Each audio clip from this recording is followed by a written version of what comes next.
Today we're gonna review the coolest watch under $100. This little Casio here. So around Christmas time, I'm searching through Instagram.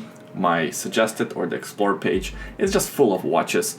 And then I come across a picture of this watch right here. I didn't know anything about it. Right away, I started my research, trying to find the reference of this Casio because I didn't know anything about it. All I knew it was Casio and it had Beside on the dial.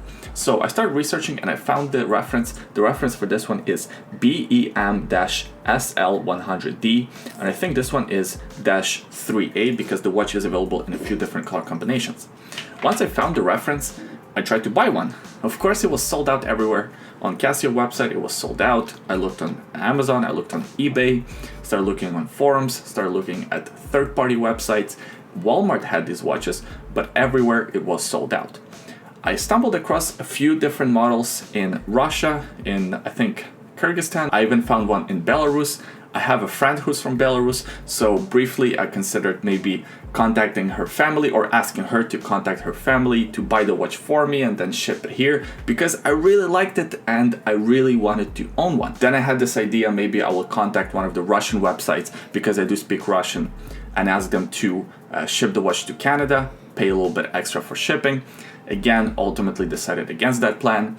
So month went by, and finally I stumbled across one of these watches on eBay. A retail price for this Casio I think is either $85 or $90.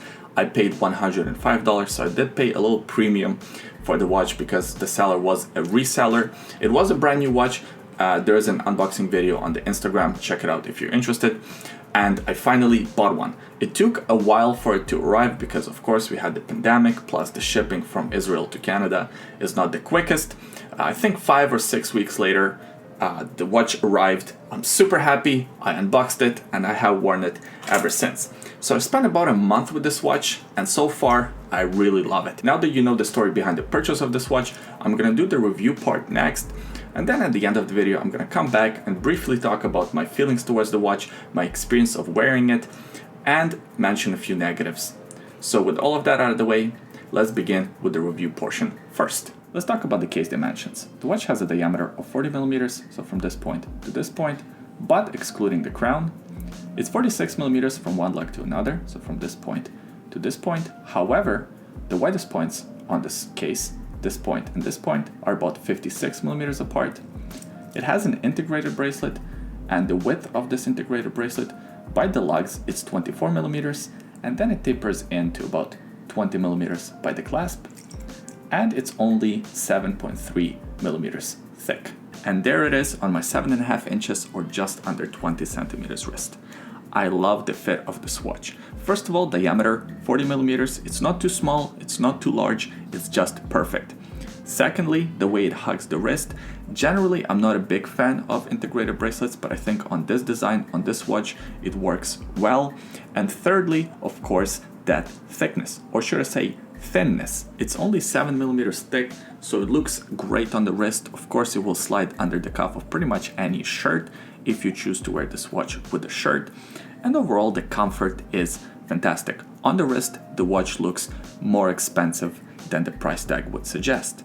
The weight is 105 grams, which is light, comfortable. It doesn't feel hefty, it doesn't feel heavy.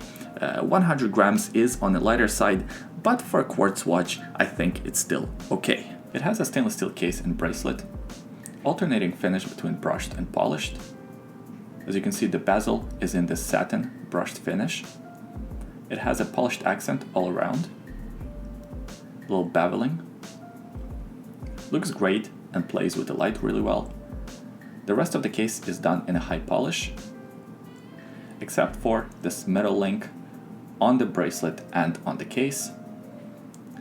That's done with the brushed finish. The finishing overall is competent. It's not fantastic, but it's not awful. I'd say it's about average for a watch in this price category. It has this tiny little crown at the 3 o'clock position, not signed. I'm not even sure if you could sign a crown this small.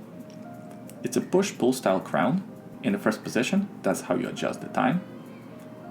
There's of course no date complication on this watch.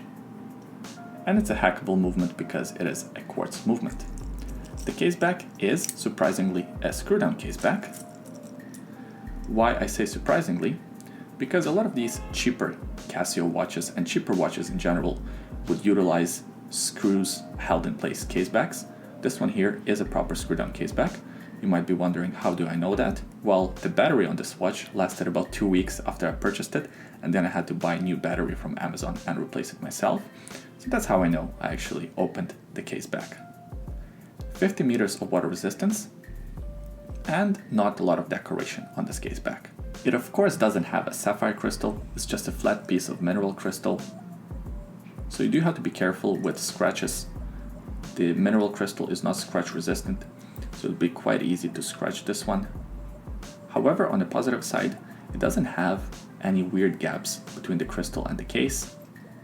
It fits nice and flush. One of the most attractive attributes of this watch is that dial.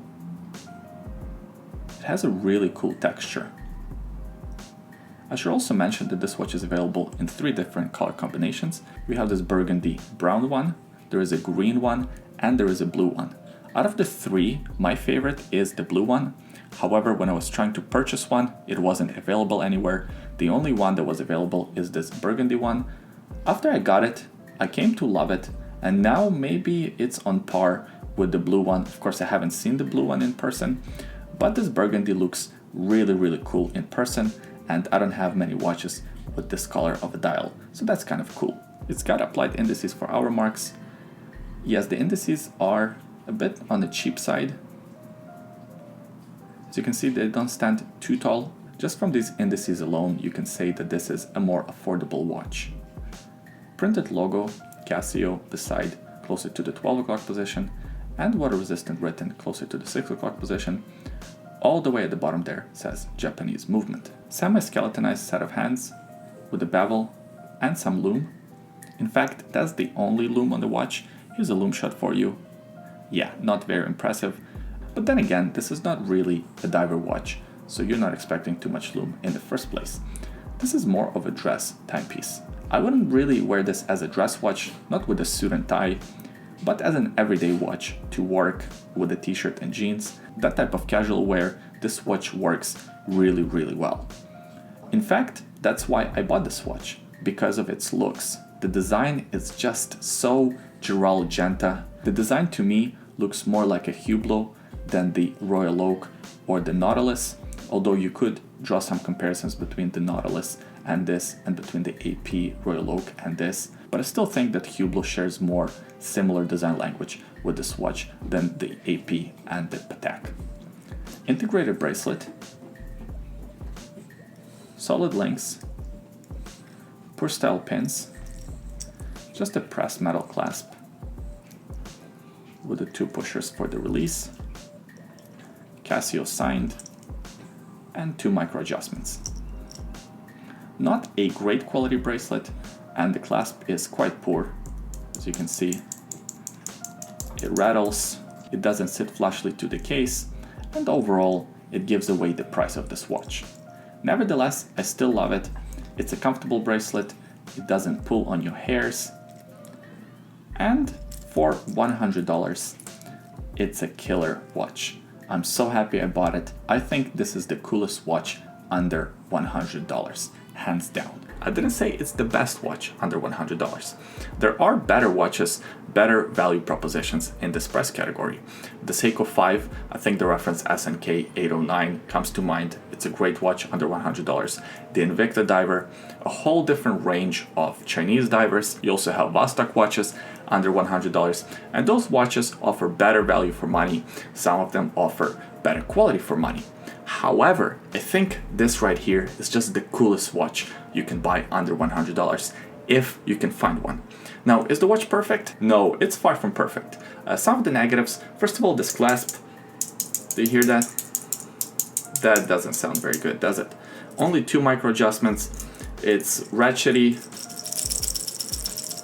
It doesn't feel very high quality. Of course, just pressed metal clasp. So all of these are negatives. The bracelet is okay. The clasp should definitely be improved. Also, the set of hands, they don't look that expensive, and also they are way too short, especially that seconds hand is just way too short. It doesn't reach out all the way to the seconds markers. So those are the big negatives of the watch. But where the watch shines, it really shines. First of all, the fit on the wrist. It's just so comfortable to wear, and on the wrist, it looks more expensive than it actually is. And the dial, it's great. Punches way above its weight class. It's fantastic. The way it plays with the light, the way it looks, the way it works with the overall design. And I think the overall design of the watch is great. So that's why this is my favorite watch under $100, hands down. I appreciate you watching this video until the end. Please give it a thumbs up if you enjoyed this review, subscribe to the YouTube channel, we release new videos every week, and leave a comment in the comment section below. Let me know what you think about this Casio. Are you picking one up? Are you letting this one go? Do you love the design? Do you hate the design? Leave all those thoughts below. I always enjoy reading your comments. By the way, today on my wrist, I'm wearing Rolex Explorer. I did a full review of this watch, as well as my purchasing experience of this watch. Both of those videos will be linked in the description below. Also in the description below, there are a couple of other links. The first link is a link to bondnativestraps.com. If you're looking for a great quality native strap and want to support this YouTube channel at the same time, buying one of these native straps is a great way to do so. The second link is a secret link. Have a look if you're curious. Thanks for watching. I hope you liked it. I hope you had fun, and I'll see you guys next time. Also, how happy are you that Formula One is back? Thank God. All right, bye. Good boy. We need more bond, less of you. I agree. Is that better? Good boy. Oh, you're drilling all over my pants. I have a napkin. It's okay. I got it.